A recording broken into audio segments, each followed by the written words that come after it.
It was never promised the life here on earth would be easy, but let's go on this journey together.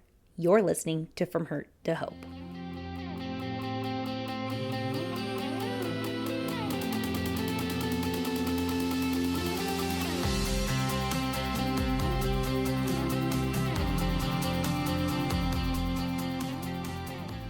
Welcome to the podcast, everyone. I am so excited that you are here, and I am so excited about this conversation that is going to be taking place today. I got to talk to our guest last week on the phone after many years of not hearing each other's voice to voice, and the conversation I think could have just lasted for hours. And I asked her at that time, would you consider being a guest on my podcast? Because your story and your testimony needs to be heard. So I have Celeste on the line with us. Can you tell us a little bit about you? And thank you for so much for being here. A little bit about me. Mm-hmm. I'm a mom. I'm a wife. I'm already emotional. Okay. I'm a miracle. You are. I am.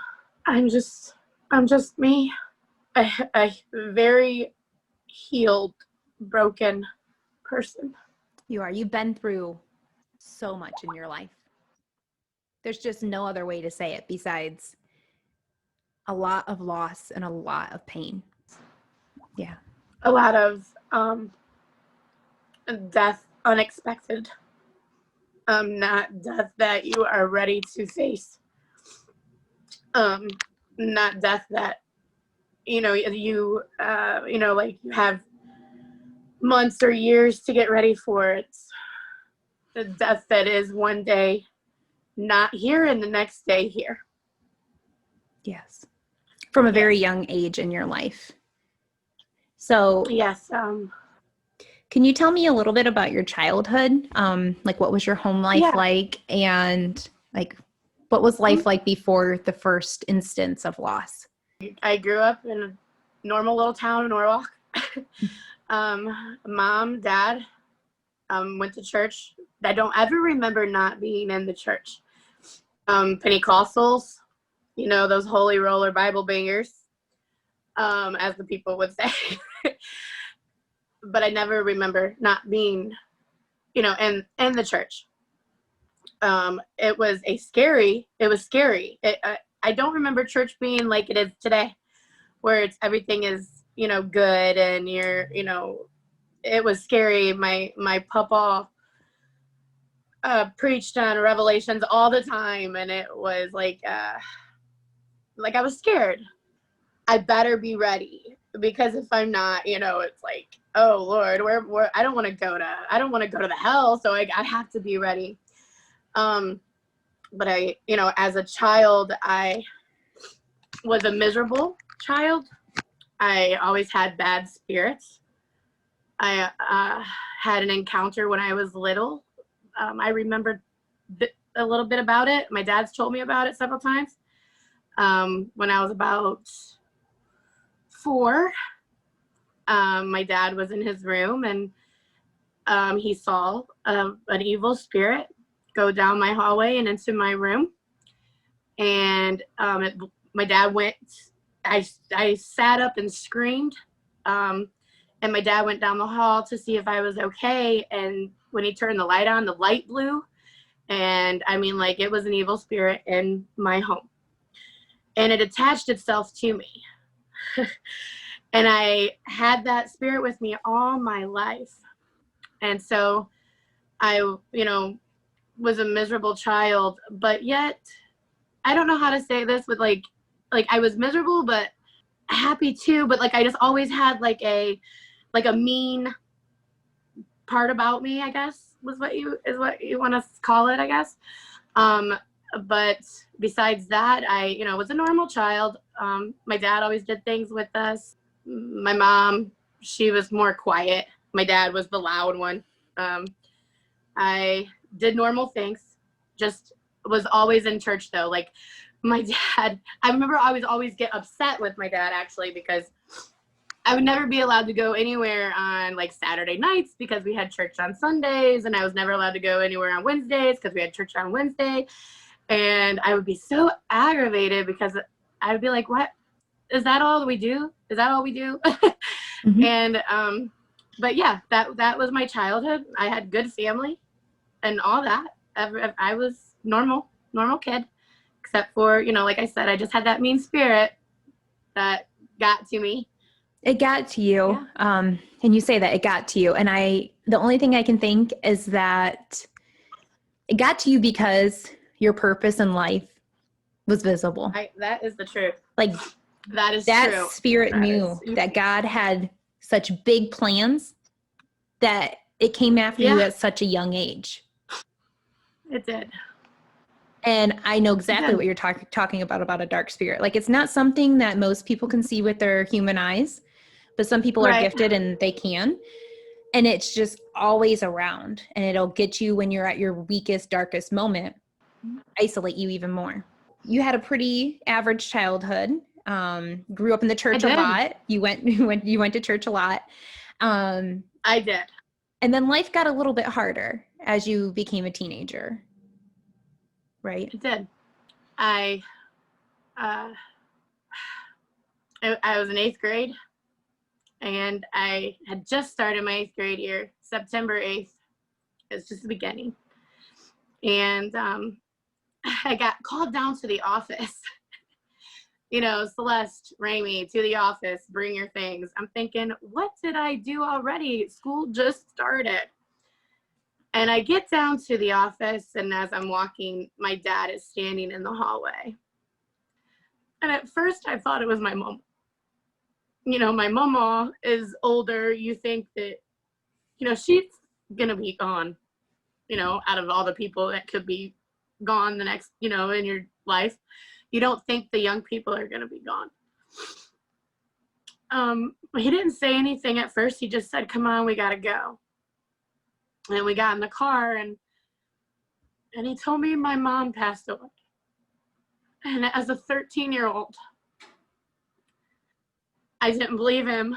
I was like, you're lying. I mean, that's crazy. I just seen her this morning before I left. And he said, no, she passed away. From that day on, I was no longer the same. You know, Celeste, Nikki, whatever you want to call me, because I'm called so many different names. But I was never the same. I was a different Nikki. My life turned upside down. And the loss of your mom was very unexpected. Yeah, she was there the day before, normal. The only weird thing, though, is I remember being in, like I said, I remember being in 8th grade, and I was in one of the best English teachers. Mr. Ford. And yes, in Norwalk Middle School, Mr. Ford. And I had to, I'll never forget, because I had to recite The Highwayman and memorize it. And I only had to memorize a tiny little bit of it. But if you memorize the whole thing, you got like all this extra credit. And I was so excited because I memorized the whole thing. And I remember the night before my mom passed, I recited it to her because I was so excited. I could tell she was, you know, in it, you know, listening to me, but not really there. I didn't really think anything of it. I was just like, all right, Mom, I'm going to go to bed, you know. And I went and got my bed. And then my mom called me back out. And she said, you know, Nikki, honey, come here. So I went in the living room, and, you know, the last thing my mom said to me was, Nikki, I just want you to know that I love you. So, I don't know. I feel like she knew that something was not right. I mean, they say that she passed away of a heart attack. I mean, she was 33 years old. She did have some heart, you know, like she was anemic, and I remember her face, like her coloring was sometimes ashy looking, like she wasn't healthy, but you just still, I mean, as a 13-year-old, you don't think you're gonna lose your mom like that quickly. Thankful that was the last thing she said to me, though, and I remember that. What a gift. I mean, yeah, what a gift that you were given to know that your mother loved you. She loved you probably more than anything in this entire world, you and your brother both. And just to, Oh yes, just to have that gift and that peace. And then sometimes I think that that's a gift from God that was weighing on her heart, and she called you back out to say that to you.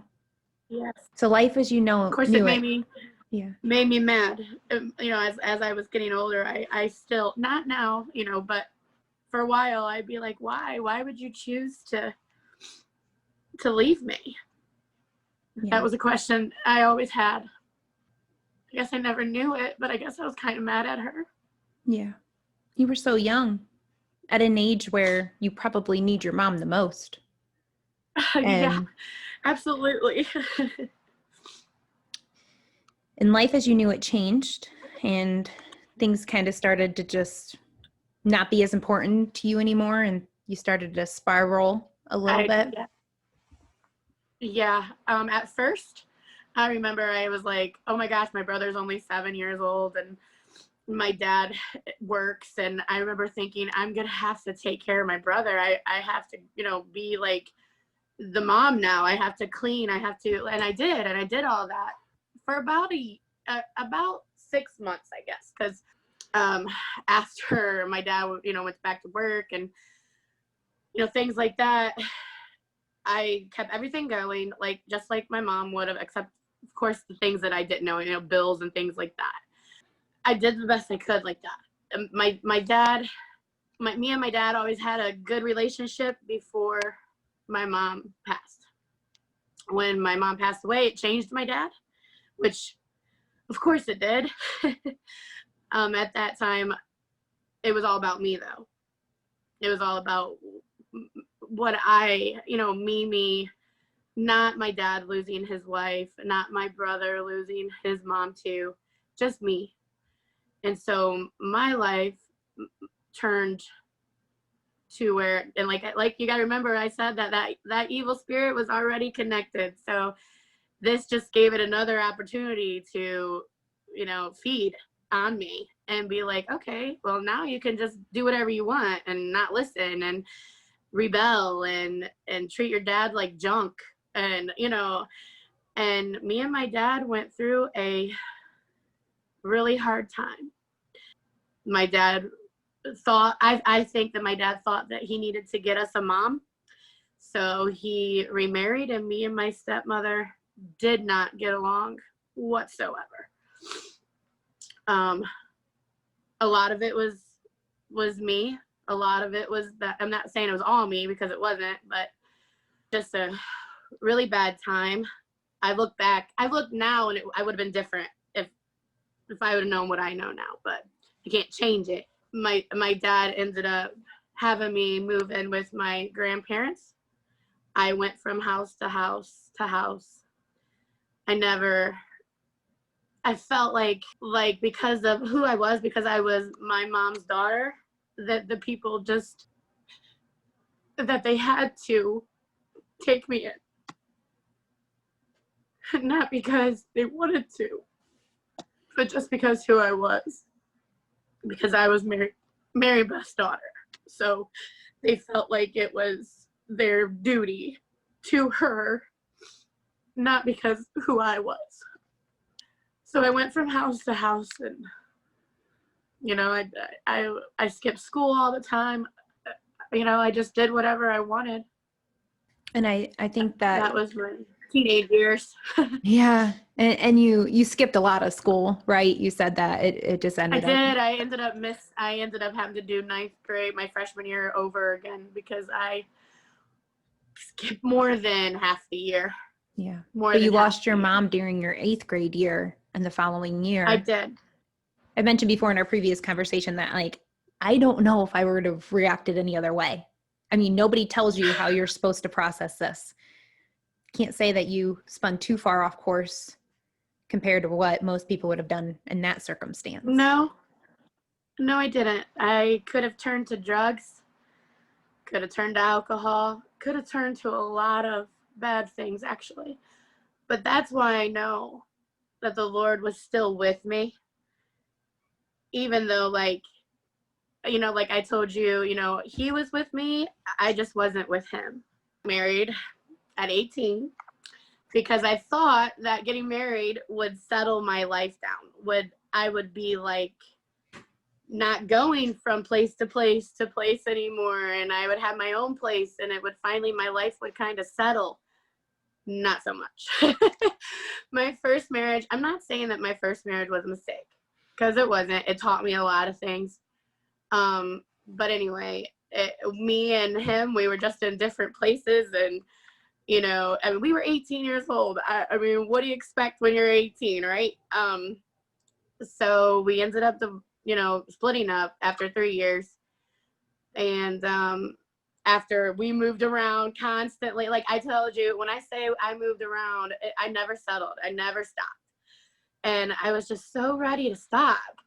Then when I was 21, my cousin who lives in North Carolina asked me to move down with him to go to college and start my life over. And I was like, oh, okay. I've never thought about that. I'm a high school dropout, college, So I come down here to North Carolina where I live now. God had other plans though, because I ended up meeting my husband and having and having my children instead of college. No, there was no college in there, anywhere in there. So, but the Lord had other plans. So I ended up in North Carolina, and finally, for the first time since I was 13 years old, lived in a home for 5 years straight. That's a big deal. To some, it probably isn't. It's a big deal. But to me, it was, because I had been all over the place for so long. I was so tired of moving everywhere. And I was in the same little trailer, single wide trailer, me and my husband and my children. And for 5 years straight, I lived in that trailer. And it was my home. And to this day, I still miss it sometimes, even though it was just a trailer. It was my home. Maybe the first sense of security that you had? Yeah, I guess so. Yeah. It was my home. I knew that I didn't have to leave. I didn't have to leave that place. I was there. It was mine, and my husband's. It was mine. I didn't have to leave it ever if I didn't want to. That's right. I was just there. And I was there because I could be, like, not because I had to be. Like, I had to be at other places because I had to live with my grandparents. I had to live with my aunt. I had to live with my cousin. I had to, but this time it was because I wanted to be, because I chose to be there. Yeah. And my husband wanted me to, it wasn't, he just wanted me because I was my mom's kid. Like, he wanted me to. Oh, absolutely. Oh, I couldn't agree with you more there. Oh. So you became a mother. I did. I have, she's 16. My first baby's 16 now. I knew right away that I was going to name her somewhat after my mom. I didn't want to name her Mary Beth. I thought that would be kind of hard on my grandparents. So I named her Elizabeth. I also named her Elizabeth Kathleen. Kathleen was after my cousin who had me move down here. His wife, who actually I became very close to. Oh, so close to. And I named her Elizabeth Kathleen, and she was all mine, just my everything. Absolutely. And becoming a mother, I'm sure. Yes. Oh, put things into perspective of how much your mother loved you. Right. But it's so hard to be a mom if you don't have your mom to talk to about being a mom. It is. Gosh, I never could have thought that. It made me, like I said, angry that I couldn't, all these other people can just pick up, not everybody, but just all these other people can pick up the phone and call their mom whenever they want. Call their mom with, you're supposed to have your mom with you when you have your first baby, your mom's supposed to help you. No, I moved down here, and when I moved down here and I moved out of my cousins, they ended up actually moving to Ohio. So, I had nobody down here besides my husband and the friends that I've met, which I'm still friends with today, and my mother-in-law. And she was a school teacher, and so she wasn't able to be around as much, but she helped in so many ways, more than I can even say.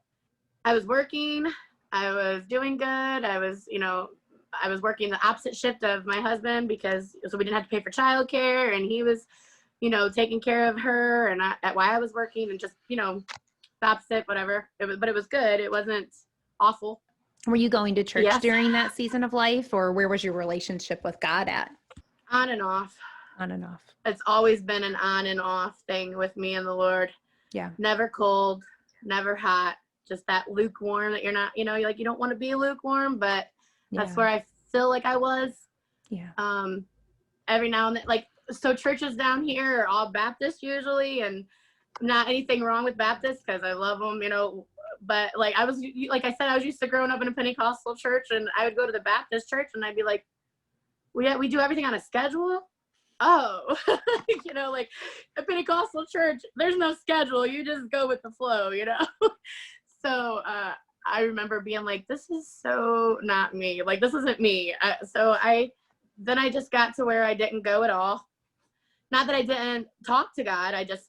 And then life just continues on. I mean, you have career, and then you have kids, and then you have some more kids. And I did have some more kids. Life went on, and I'll never forget this story. I'll never forget this. I was at the grocery store with Elizabeth, and she had already had her first tooth at a month old. I'm not even kidding. I was like, what is this baby doing?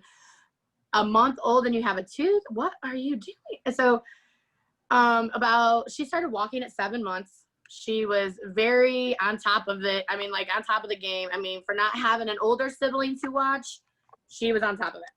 Very independent, Miss Independent there. And I was at the grocery store one day, and this is February after I had Elizabeth, 7 months. And I'm at the grocery store, and this little old lady, the cutest little old lady, comes up to me at the grocery store and says, how old's your baby? And I said, oh, she's 7 months old. And she's like, she's already got that many teeth. And I'm like, oh, she's already walking. And she's like, you know what that means, right? And I'm like, what? And she's like, she's moving out of the way for another one. And I went, oh, Lord, what?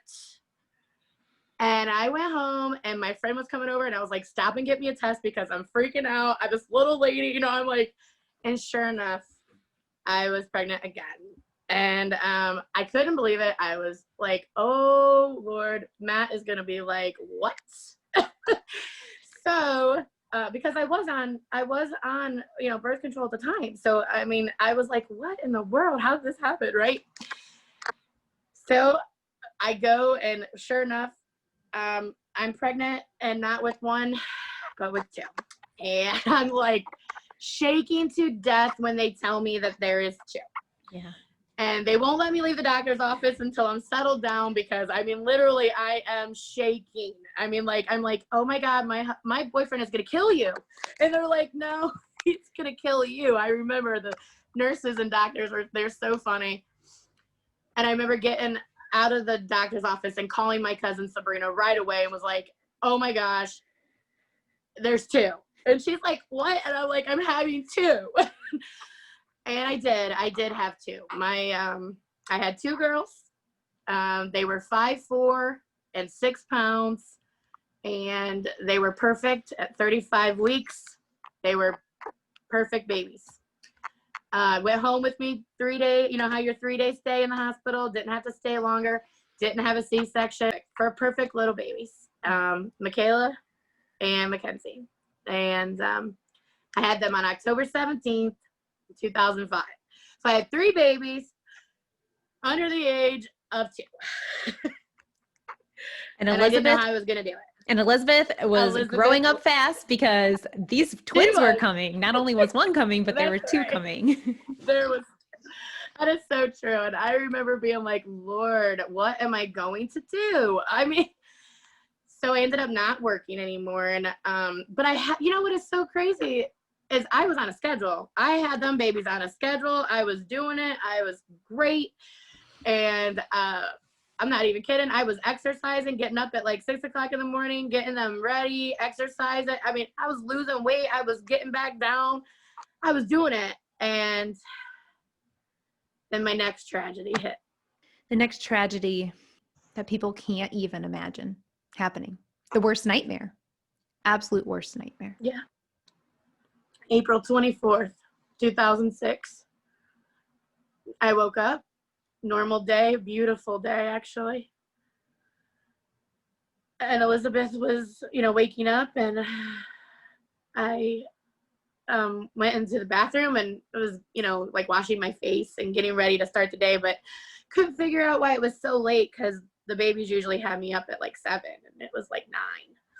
And I was like, what is going on, and I didn't think anything of it because you don't think anything bad, So I walk into their room, and the way their beds were sitting, you could only see Michaela from the door. I mean, I really couldn't see Mackenzie. But it just looked, like she was sleeping. I went in, Michaela was awake, just looking wide-eyed and awake. And she was always not my dominant twin. Michaela was my laid-back twin. Mackenzie was my dominant twin, screaming all the time, needed it right now. So I got Michaela out of her bed, and I, changed her and got her ready to, start the day. And I was like, what is your sister doing? Let's go and see what's going on because she's still sleeping. What in the world? So I walk around the bed, and as I walk around the bed, my baby is laying there, and it looks like she's sleeping. She's just laying on her side of her face. But when I get close to her, I start to pick her up, and she is stiff as a board. And I just dropped her because I was so like, oh my gosh, I was crazy. My head was going everywhere. I didn't know what to do. I was by myself. And I looked at her and picked her up, and all the blood had rushed to the side of her face over here. I knew she was gone. And I called 911 right away, and they, when they got there, they took her out, and I think it was a sheriff. Man, there was so much going on. I can't even remember a lot about the day, but I think the sheriff is the one that came up and told me, I'm sorry for your loss, but it looks like SIDS. And one day there and the next day gone. For the second time again, in you your don't life. think yes, and again, you don't think the young are going to go as quickly as the old. But there's no guarantee. No. No matter how old you are. And the loss of a child, I have not experienced this, but the loss of a child, I heard, is the hardest. It was definitely different than the loss of my mom, my papa, which also my papa, the one that I'm very close to, my mom's dad, also passed away the same week as Mackenzie. So I buried my child and then went to Ohio and buried my papa. That week is a very big blur to me. As it would be for most people. I lost them. Yes. And you were the mom of these 3 little girls. These 3 little girls. I was. They were there with you every day. And in an instant, it changed. They were. I stopped working, like I said, and I was there with them every day. And in the instant, yes, my life. Again, I was no longer the same Nikki or Celeste as I was even before I lost my mom to the next person as I was. Now I'm even different, even more. Absolutely. It's like situations change you, but situations can also take part of you away, and they can also destroy you. And were you hanging on to life? Did you have days where you didn't want to wake up? And yes, actually, the first, she passed away in April, and I thought I was good. As you say, you think that you're okay until July. And then in July, I had my very first panic attack. And I thought I was dying. of a heart attack. I thought I was literally going to die. I was in hospitals every night. I was in, I couldn't stop the panic. I slept with my Bible on my chest. I was in such, and I think it was more like a PTSD for the death of her, finding her. And I remember poor Michaela, I wouldn't even let her sleep. Sometimes I would shake her and make sure she was breathing, and I would watch people making sure they would breathe, and it took over my life. And then I went to I went to my doctor, my family doctor, and they put me on a Xanax to help me get through the panic attacks, and that it helped, but it just covered it up. To where you don't have to deal with it, which is not the way to go. By the way, you don't want to just cover it. Did you go to deal with it, or did you go to counseling or anything during that time, or just? Yes, I started going to this one counseling thing called Kindermore, and it was for people who lost their children. But it sent me into even more panic, because that's all we talked about was loss of child, and so it would send me into even more of a, I was so scared. I was so scared that people were going to die all the time. Yeah. And I know it's because, like I said, death of my mom, my baby, my papa they found out he had cancer, and 2 weeks later he was gone. Again, it's like, wow, I mean, you can be here. And I felt like I was going to die all the time too. I mean, everybody was dying. It was just, everybody was going to die. I thought that I had brain tumors. I mean, like I said, I thought that everything was just bad. Everything was the worst. Because you'd wake up on these days where the sun was shining, these beautiful days. Yeah. And in the blink of an eye, your world would be changed. Yes. And they were beautiful days, both times. My mom passed away. It was a beautiful day. Of course, when we buried her, it was rainy, but it was a beautiful day. It was a beautiful day when she passed. Beautiful day when Mackenzie passed. Couldn't have asked for a better, beautiful day. And when you are the person that loses these close people to you, you feel like everybody else is moving on. Like everybody else just keeps going, and you're stuck. You're stuck in just like in that season of your life, you're stuck there. You're just stuck there for however long it takes. And no matter what is going on around you, no matter who you're hurting, no matter what, you're stuck in this. And it's hard. I never came out of it until not too long ago. So you felt like you lived well over a decade of your life like that then? Yes. And that darkness was just still present? That was still there, and Satan was just having the time of his life. Yes.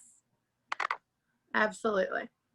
And was it harder to have a relationship with God after the loss of your child now? I felt like I was not mad at God, but then after I have experienced what I've experienced not too long ago, I was.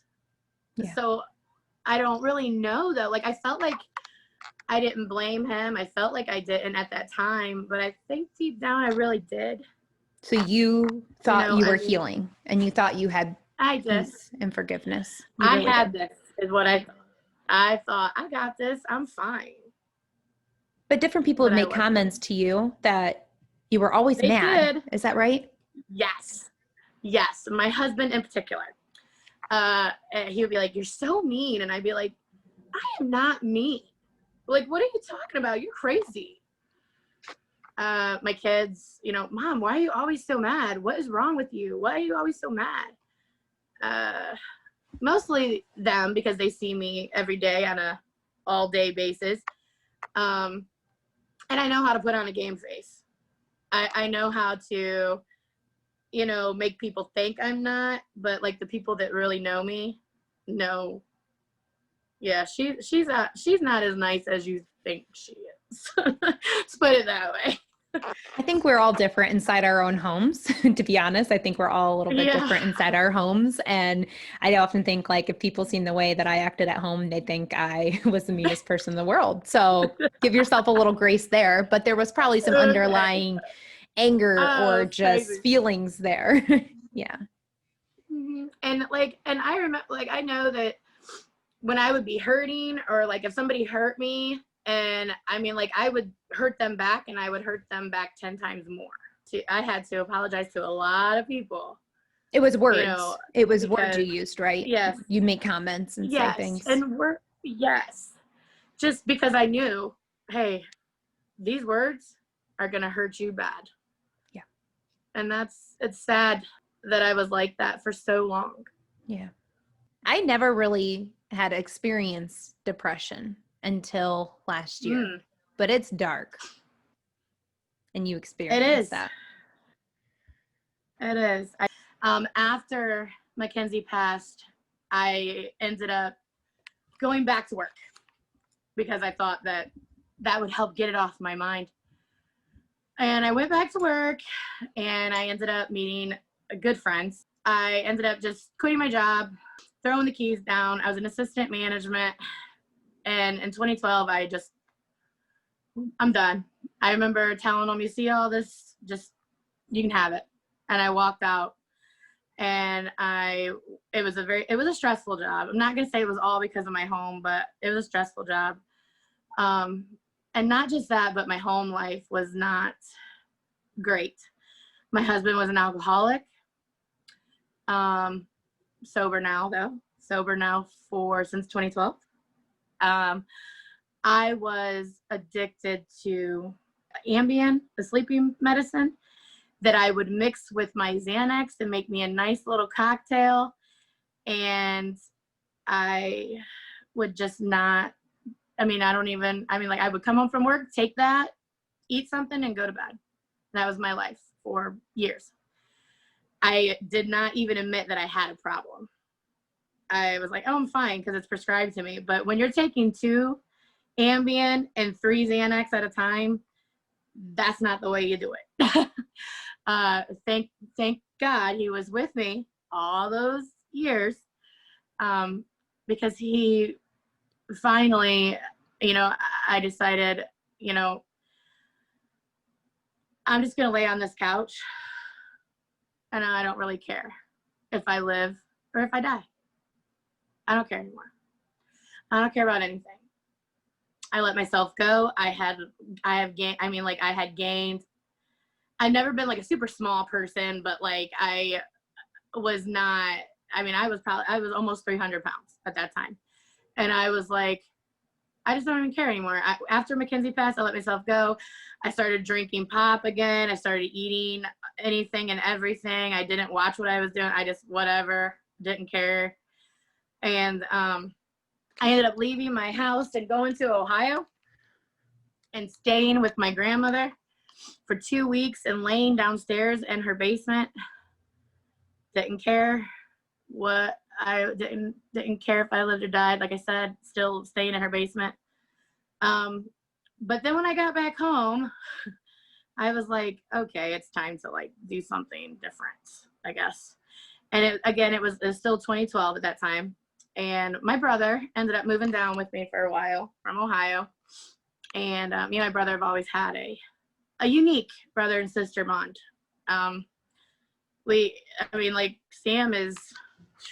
Sam is, you can't top Bub, is what I mean. Like, Bub is my all-time fave. So Sam moved down with me for a while. He ended up getting engaged and ended up moving back to Ohio, getting married and all this good stuff. And then 2015 came around and I had some hard times. I went to Ohio again. I always run to Ohio. Of course, you're going to know that because that's where I'm from. I always run from Ohio. And you know what I was really running from? I was really running from God. But I thought that I was running from my life, like I ended up leaving my husband and leaving my kids and saying, you know what? I'm done. I'm going to Ohio and living in Ohio. And I went to Ohio, and then I just woke up and was like, what are you doing? You just left your husband and your kid, like my kids. I left my kids. Acted like it was okay that I did this, and my cousin Sabrina, who is my best friend, not just my cousin, but my ultimate best friend in life since I was born, was like, I don't know what you're doing. I'm not telling you it's good. I mean, I'm going to back you up because I love you, but I don't know. Like, she's pretty much saying, go home and stop. So I go home, after being there for a while, me and Matt start talking, and we decided to have Emily. I don't know how Emily came out from that, because I guess we thought that it was going to fix us. Having a baby was going to fix our marriage. It doesn't. That's not what fixes your marriage. Don't have a baby to fix your marriage. I don't advise it. But we did have a beautiful baby, and she is absolutely our life. And that happened. All that crazy happened in between 2006 to 2017. 2017. And then we're here. Yes. We're in 2020. And then we're here. We are. 2020 is crazy. I think if anyone can say 2020 is crazy, it's you. Right? Yeah. Yes. How did the year start for you? No, it's funny because in the beginning of 2020, I was thinking, this is my year. Little did I know that this was my year. Yeah. It was my year. Yeah. Not the way I thought it was going to be my year, but God had other plans. So that's right. So January, February, the beginning of March. Yep. Mm-hmm. You're on your game. I am. This pandemic hits. And what was it like? What was it like the first month or two? Yeah. At first I was just like, what in the world? And at first I was like, oh my gosh, we're not going anywhere. We're staying home. I'm scared to death. And, I was like, this is killing people. I was crazy listening to the news, how the media is, and listening to the news and making it crazy. And, it's crazy how a little virus, a little tiny thing you can't even see without a microscope, can make people so crazy. I mean, and it did, and it still is. But we didn't go anywhere. We stayed home. We only went to places we had to. We just like they told us to do in our phase, whatever phases they are doing. But we did what the governor said, and then July came. July. Midsummer. Yeah, we've been July. At this for a few months, and we thought, okay, July, let's lighten up a little bit, and then July, you're thinking your world turned upside down. Everything's going good. It did. July 4th, we went to not a party, not a 50 people party, not even a 20 people party. We went to a little family 4th of July gathering with my cousin, his girlfriend, her 3 kids, my husband, my 3 kids. And I think one of their kids had a friend there actually too. So there you go. We had that many people there. And I wasn't taking precautions while I was there because, hey, you can't get it when you're just around this little bit of people, right? It's not like they were sneezing all in my face and stuff. But we were all dipping in some ranch dip. And little did I know that my cousin's girlfriend's little 5-year-old was carrying around COVID. They did not know. It wasn't like they exposed us on purpose. Actually, it was all part of God's plan. But I came home from that party, and I still felt okay. I still felt good. My cousin's girlfriend comes over to pick up the kids that are here because they all, we were so close that they were here, and my kids were there, whichever. And she says, Georgia's dad called, and he has COVID.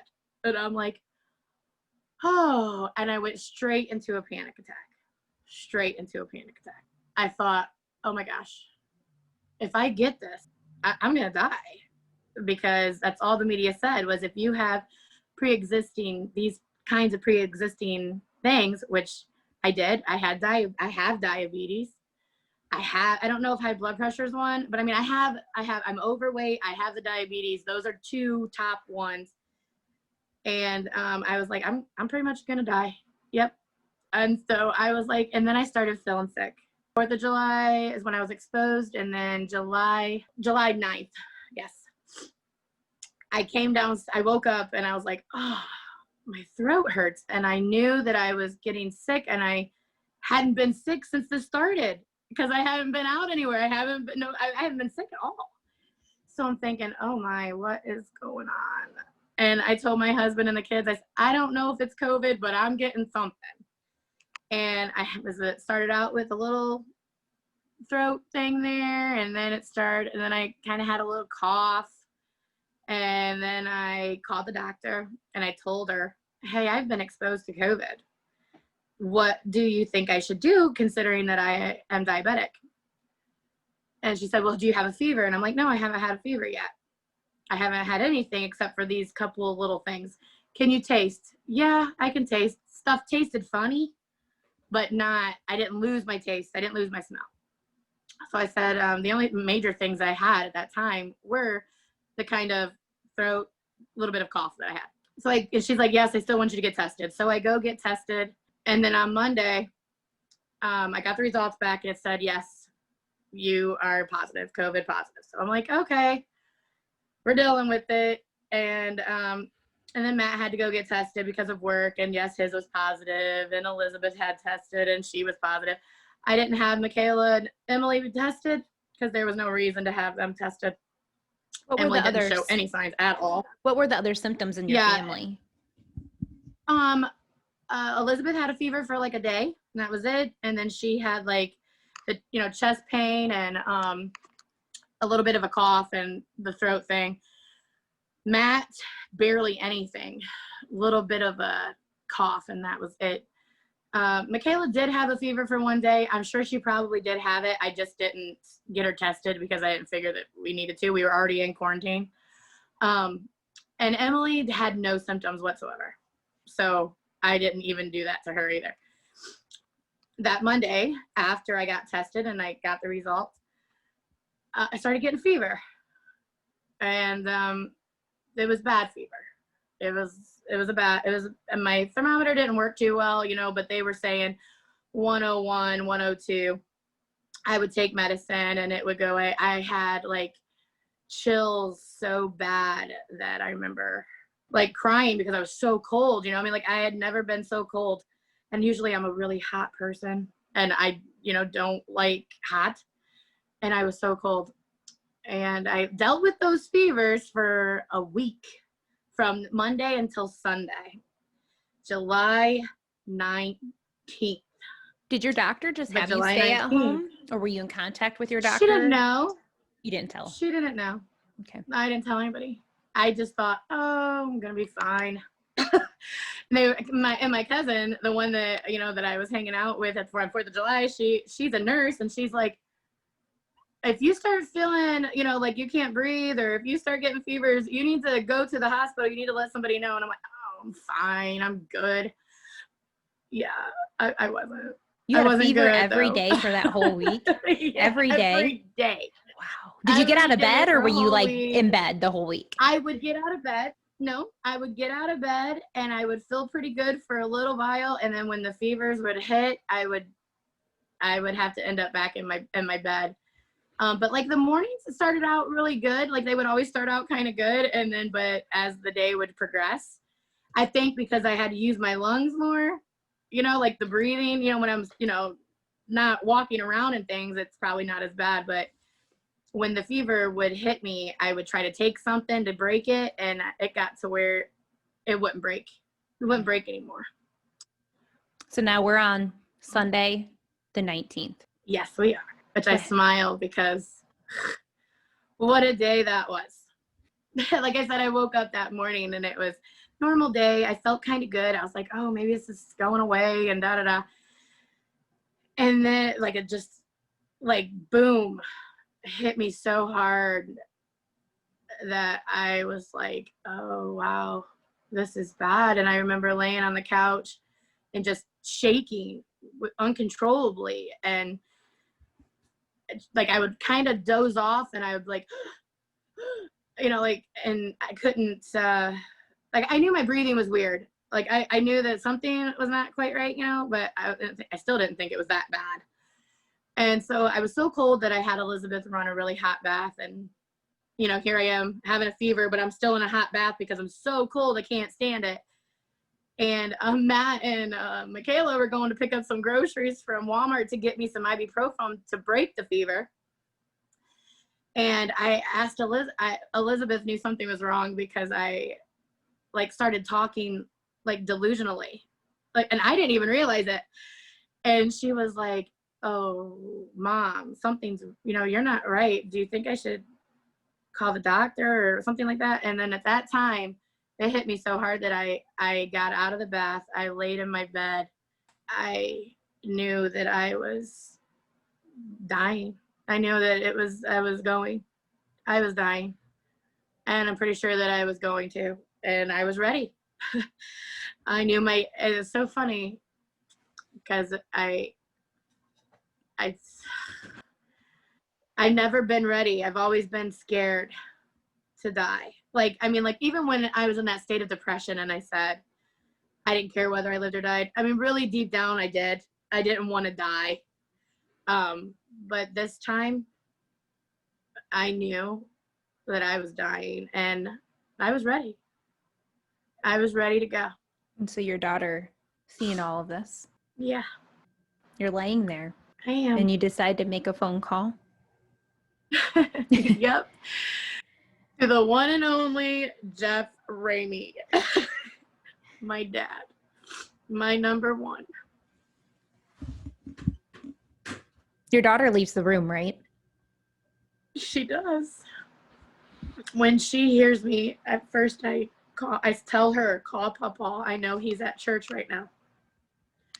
Call him. I need him. So she calls my dad and they're not answering because they're at church. And I'm like, you keep calling. You keep on the Facebook Messenger. Keep calling. Keep calling. So my stepmother, who, gosh, I'm so thankful for. So thankful for my dad's life. My non-biological mother, but so much a mother. It says, "What's wrong? We're at church." And I said, "Tell her it's an emergency. Call me back." So she does. She calls right back.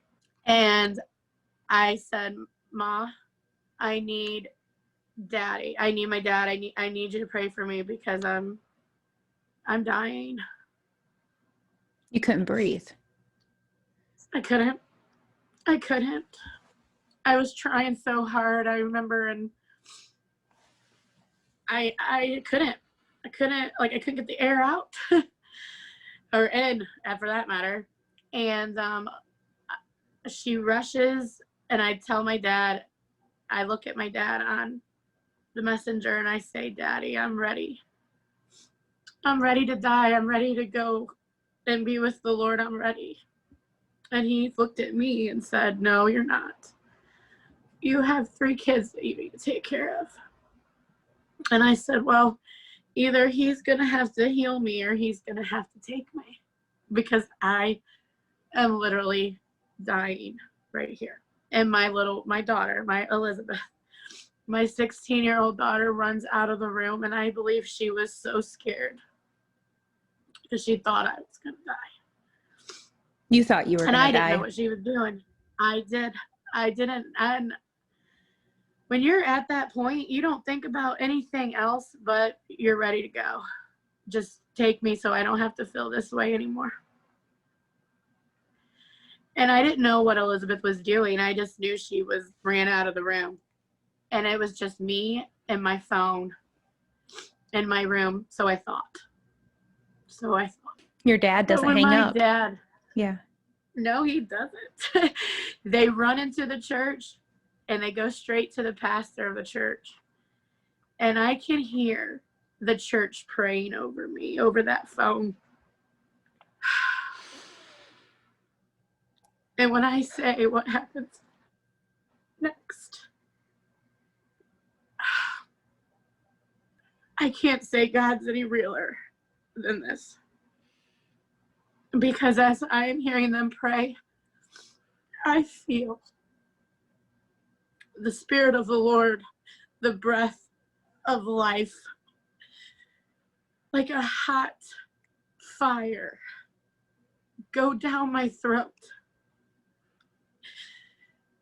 right down my esophagus, right into the pit of my stomach. And all I could do at that time was,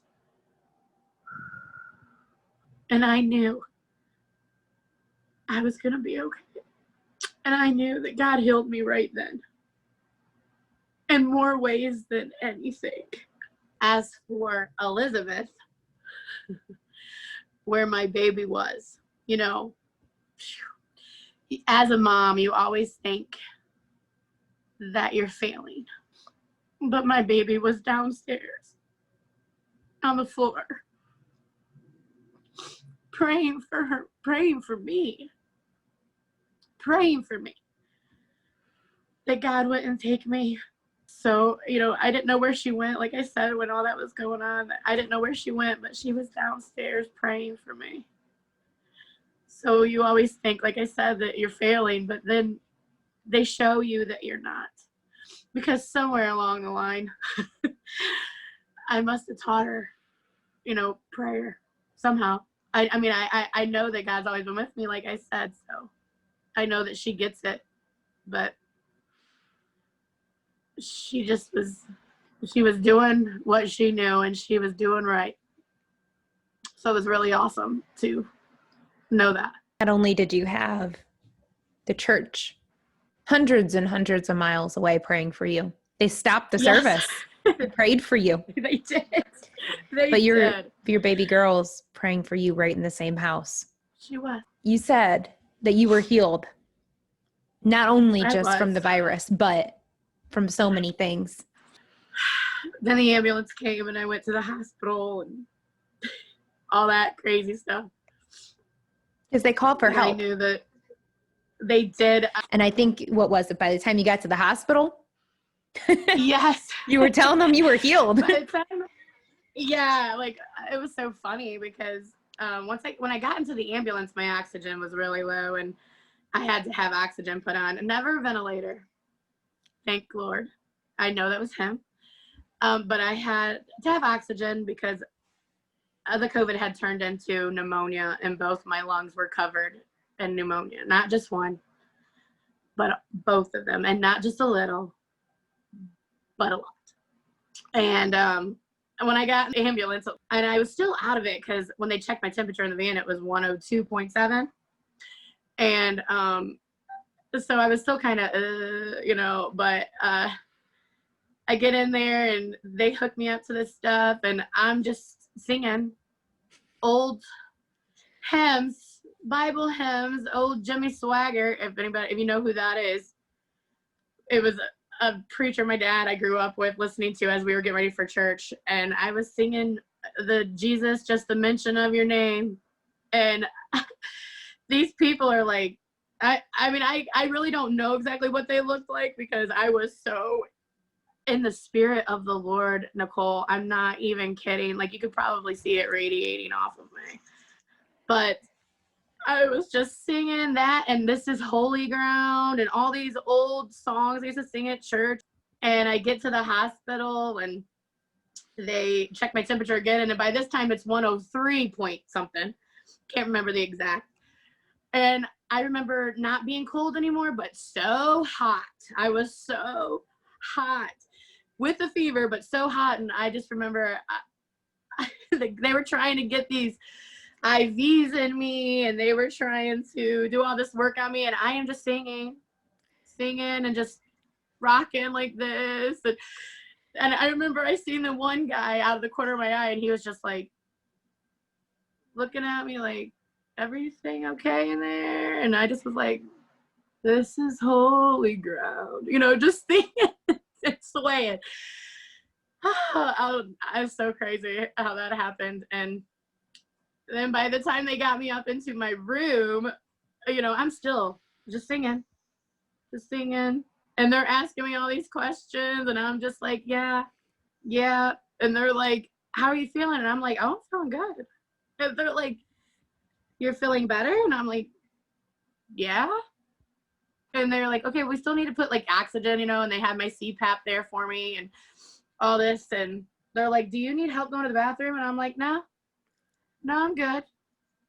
And I mean, they were just looking at me like, what? You know, like you were just like dying. Are you, what are you doing? And then, girl, by the third day of being in there, I was leaving.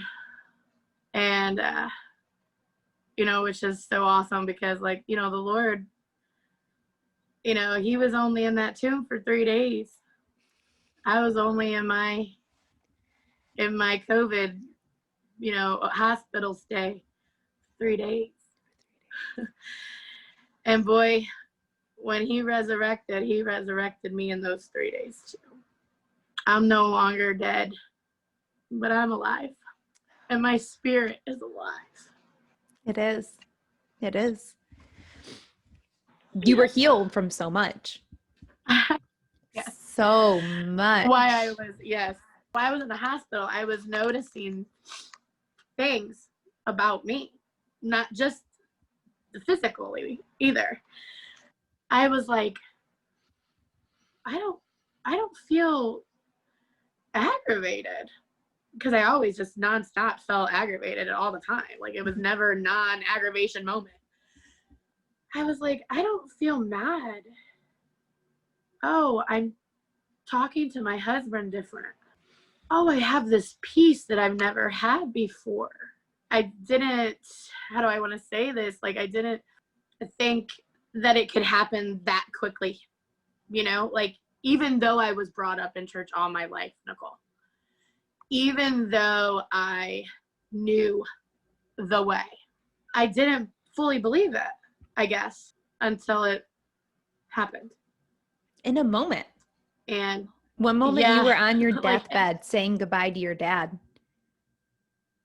Yes. Then the fire entered you. Yes. God boy, touched you. When you feel that, there's no way you could ever stay the same. Like, I don't care who you are. Yeah. Like, I don't care if you're a murderer, crazy person, whatever. When he heals you, you're going to know, and you're not going to be able to stay the same because it's just not in you to stay that way. And there's not a doubt in your mind. Oh, no. Medicine. And I remember going. Medicine couldn't do what happened to you. No, even though I had some really good doctors and some really great nurses. Yeah.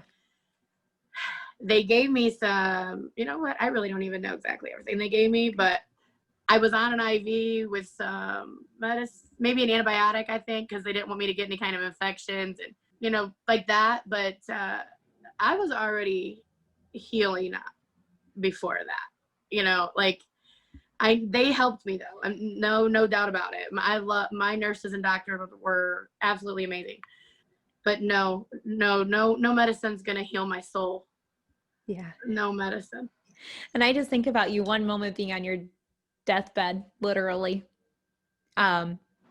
gasping for air, but in just a moment's time being in the back of an ambulance singing praises. Yeah, I know.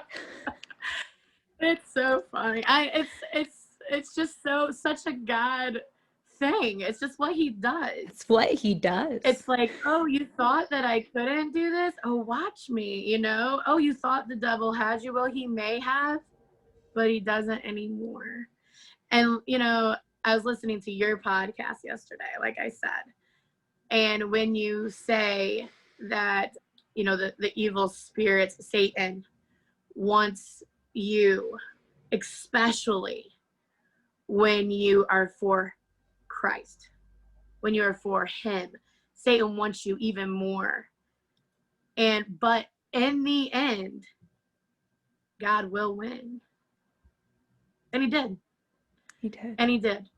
And, you know, even if he had to have me on my deathbed to wake me up and get me where he wanted me, you know, more praises to him, because I will never be the same Nikki as I was before my mom, after my mom, before my child, after my child.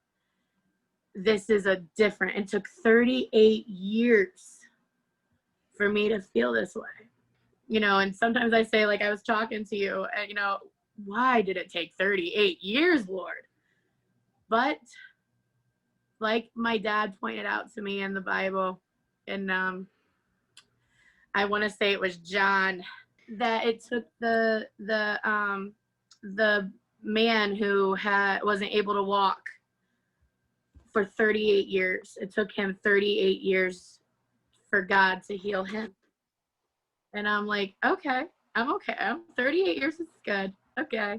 Because I have so many more, so much more good, even if it's just, you know, however long God has me on this earth, the rest of my days will be, you know, different. They will not be miserable. They will not be how I was before. So is it accurate to say that you are on fire for the Lord now? Yes. Yes. Man, you know, like I told you, I've been, you know, brought up in church all my life, and I dreaded it when I was younger. I'd be like, and you know, the first service that I was able to go, that my church, like Elevation in Matthews, it's a campus, not the one that Stephen Furtick is actually at, but they have, like, they were doing like a watch party, but we were all together in the, you know, in the auditorium type thing. And I remember that day being like, okay, let's get through the praise songs. Let's get through them, because I just want to hear the word. I want to hear it. Never. That was the first time I'd ever been like that. Yeah. First time I'd ever been to church where I didn't care what people looked at. I mean, like, before I would be like, oh my gosh, is my shirt okay? Is my pants okay? Do I look, you know? Now I'm just like, oh, whatever. I wear my Crocs with my jeans and my shirt, whatever. I'm just here to praise Jesus, because, man, why not? Why would you not want to? He is so You good. know what I mean? Like, yes, it's like, why? And I look at people as different, so different now. Like, I look at them, instead of, as soon as I seen them, I used to just, as soon as I seen someone, be like, oh, I'm not gonna like you. You know, like judgy, like, oh, I'm not gonna like you. Now I'm like, oh man, I want you to feel what I feel. I look at people as souls and not just people walking around. You know, it's like, it's just so different. I just want people, you know, it's like, just listen to me. The chains are broken. The chains, you've Gosh, been yeah. set free. You've been able to heal. Your marriage is healing. Yes. Your relationship with your girls is growing. Yes. Even my Michaela, my middle child, she's told my oldest, Mom is acting weird. This is weird. She's acting different. Like, she's not yelling anymore. Yeah, my husband, I don't think I'm as mean as I used to be to my husband. Like you said, you know how he used to say to me, you're so mean. And yeah, I was. It took, you know what? I realized that it was me. It was me that was causing all this, like, felt like a bomb wanting to go off in the middle of my living room all the time, as we would say. The tension in my home, I mean, there were bad spirits in here. The darkness. And they're not here anymore. That spirit that was stuck to me, even from when I was little, not here anymore. Gosh. The fire of God just casted him right away. Crazy. It's crazy. It's just, I mean, like, I just don't know how to express it anymore. It's like I told my dad, you know, and he says to me, like, you can just see a difference in your face. You can see a difference in everything. And I'm like, I know, because I feel it. And, you know, I just tell him, though, I'm like, I just want people to listen to me, to, you know, just like you say, just, would you please listen to what we're saying? Because my biggest question before all this was, what is the purpose of this life? What is the purpose of this? Is this all there is? Is this all there is to life? And now I'm like, there's so much purpose. There's so much more to life than sitting on the couch and eating and, drowning your sorrows. Yes, there's so much more. So much more. There's so much more. Can you just for a moment touch on what your doctor said when you did your virtual call with your doctor? Yes. Yeah.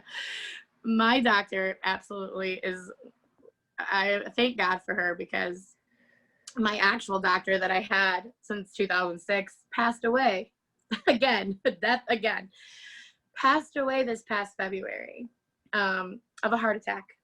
And so my doctor died, and it really affected me, that more than what I ever thought a doctor would affect you. And I was like, oh my gosh, I've had the same doctor since like 2006, and nobody's going to know me the same. And oh my gosh, what am I going to do? And I ended up getting a new doctor who is absolutely awesome.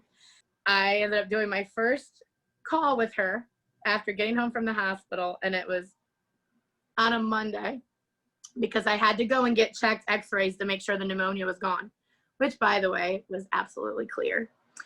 There was nothing in there. So I was like, of course there wasn't. I already knew that, right? So I go and give her a call, and she says, Mrs. Karp.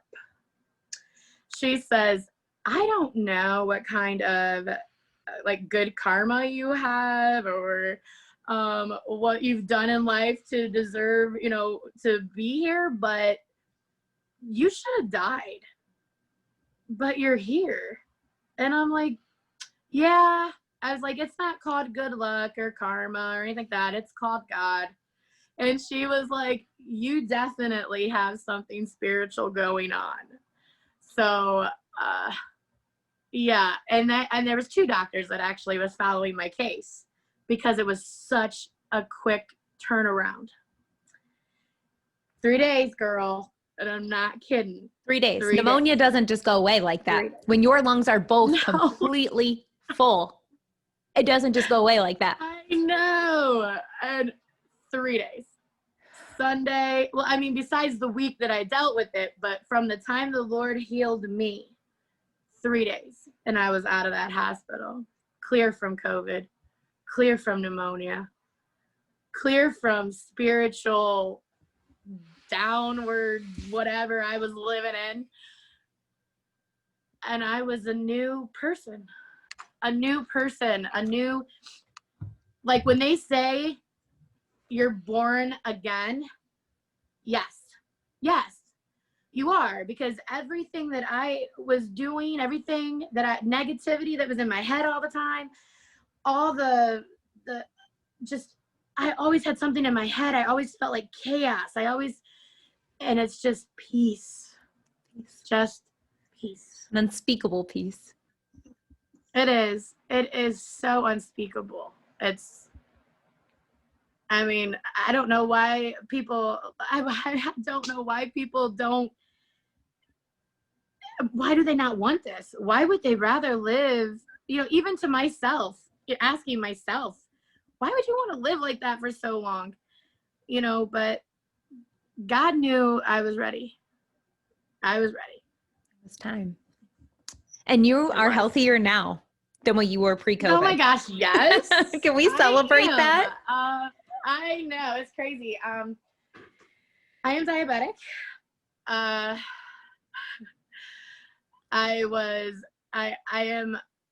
am still on some of the insulin, but before I was sick, I was on, I think it was 82 units of Lantus medicine, insulin that goes into my stomach every night before I go to bed.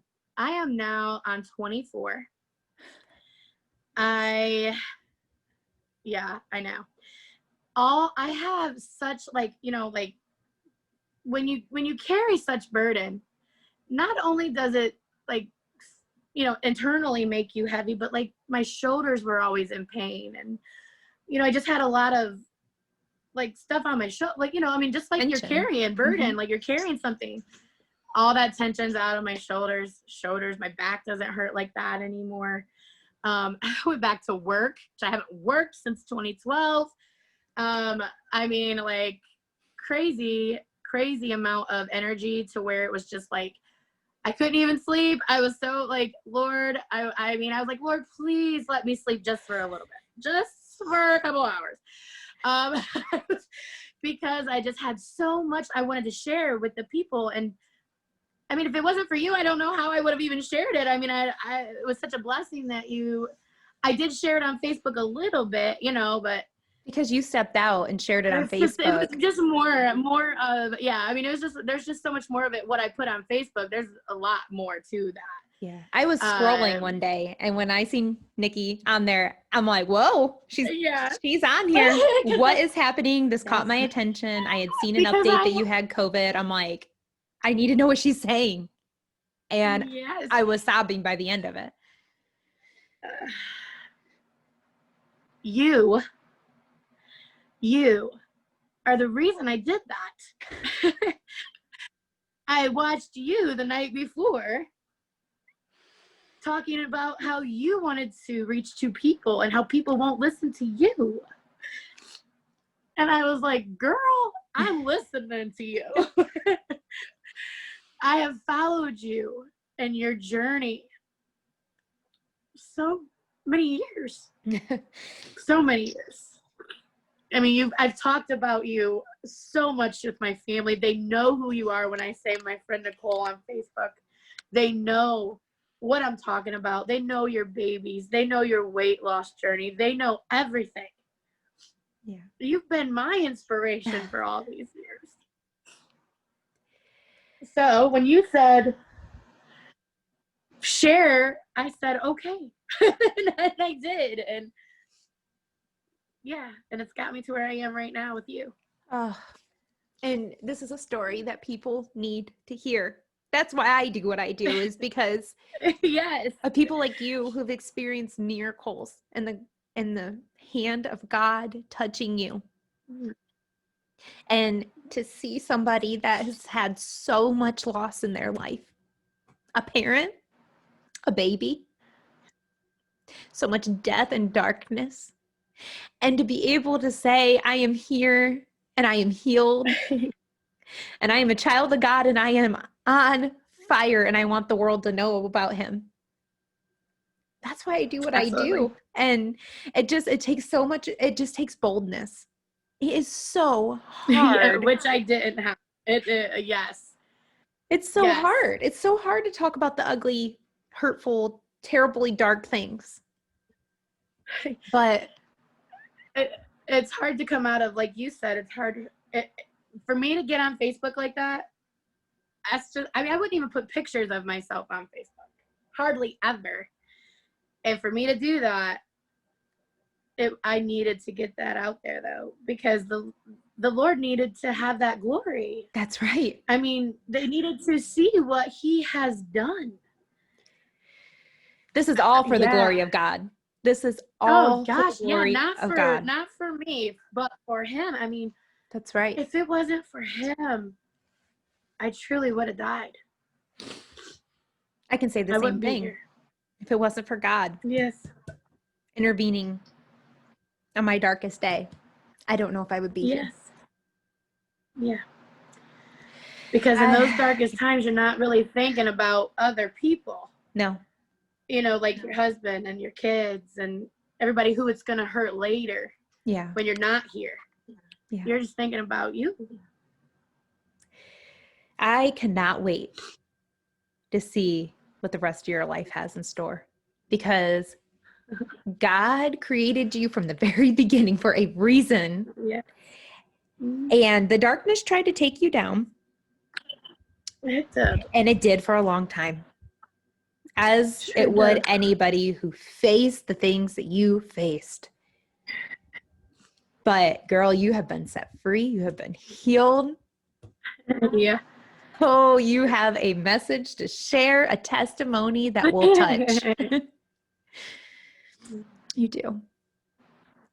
I just want to say thank you so much for coming on here. But do you have any advice that you would give to a younger version of yourself before you go? Oh, this was the question I've thought about all night long. And to be truly honest with you, it took even I asked my oldest daughter before we started this. Yeah. I said, the ultimate question, what would I tell myself if I was able to say, hey, this is what your life's going to be like? Well, first off, I would tell myself, you're in for a roller coaster. So get ready. But I wouldn't change a thing, because here's why. I wouldn't be who I am now. One different thing could have changed my whole course of life. And it could have been way worse than what I've been through. There's so many people that have been through worse than I have.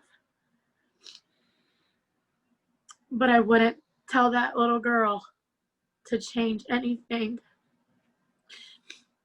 except for maybe not be so miserable, when you're little. But even then, it would change who I am. So I wouldn't tell her much different. You went through the darkest times, but God was still good. He was with me through it all. I just wasn't with him. And now that I'm with him, oh, it's so good. So good. So good. So good. I don't think this is the last time that we'll be hearing from you here or ever. Good. Because you are on fire for Jesus, and we need more people like you to be heard. So I don't think this is the last time we'll be hearing from you on here, but I just want to say thank you so much for your boldness, your vulnerability, your strength, your light that you've been able to shine here today.